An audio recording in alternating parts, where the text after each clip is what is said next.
When you look at the entire African continent today, the image of the continent in the global space is usually seen through the lens of poverty. When you mention Africa, it's disease that comes up. When you mention Africa, it's youth unemployment that comes up.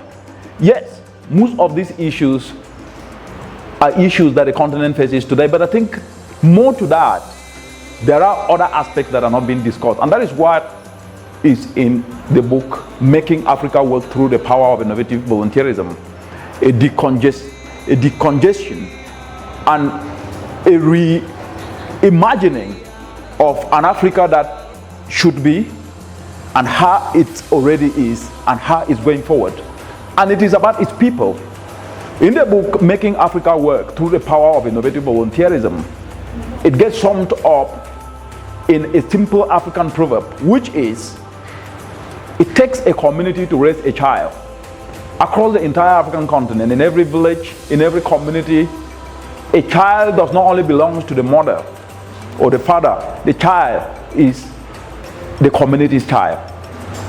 And that spirit of unity is a perfect value that has been missing in the entire sojourn and transformation of the African continent. And so the book puts in perspective people, their values, their skills, their talents, more than what has been valued before, which is our minerals, our oil. Because resources cannot outweigh human ingenuity. And that is what this book is all about. But it pins down on an asset that Africa have got. It's not her minerals, it's not her hills, sceneries, livestock or wildlife.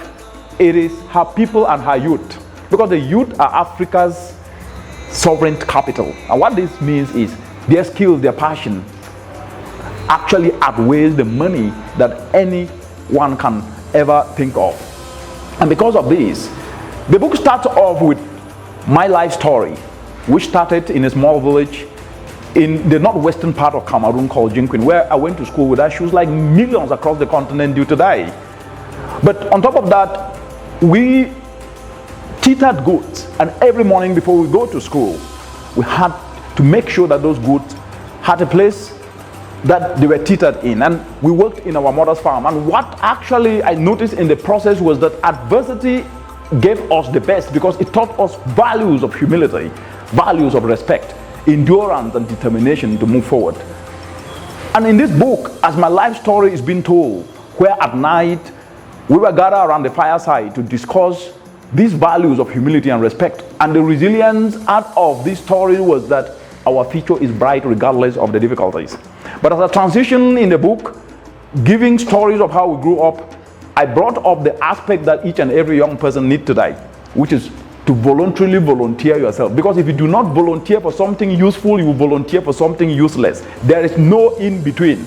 And therefore, when you learn something, you will use the knowledge one day. Because out of me volunteering and learning after my university, I used the experience of volunteering to win a scholarship to study in the University of Nottingham. And as you see in this book, as a transition to chapter 5 of the book, which is actually the heart of the book, youthfulness is usefulness, becomes the center of this book, where the solutions to be able to use your youth energy, which then becomes your usefulness, can help you to tap into trillions of dollars in the continent today. We say we don't have jobs. There is nowhere in the world where in a country everyone have jobs. But what creates jobs is our ability to tap into the solution space by seeing challenges as disguised opportunity. The practical steps for you to be able to take in this book are clearly outlined. But there's one fundamental aspect that comes in this book, which is we need to become useful. Because by being useful, we will build value. And value is what makes a difference. Thank you.